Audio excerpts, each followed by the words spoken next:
In this video I'll explain why Rebtel verification may be failing and what practical steps you can take to fix it if you're stuck during sign-up.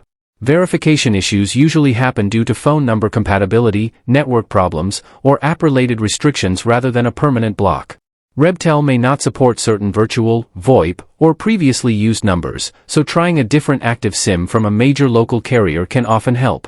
Network reliability also matters, as delayed or blocked SMS messages can cause verification to fail, so switching between mobile data and Wi-Fi, restarting your phone, and retrying after a short wait is often effective. Temporary server delays can also trigger failed attempts, so waiting a few minutes before retrying is recommended.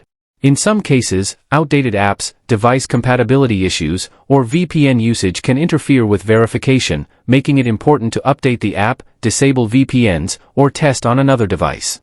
If the number was previously flagged or linked to an account, verification may not go through, and contacting Rebtel support becomes the safest option. Always use official channels and avoid repeated rapid attempts to prevent further restrictions. Subscribe now for more honest fixes and real solutions to everyday app issues.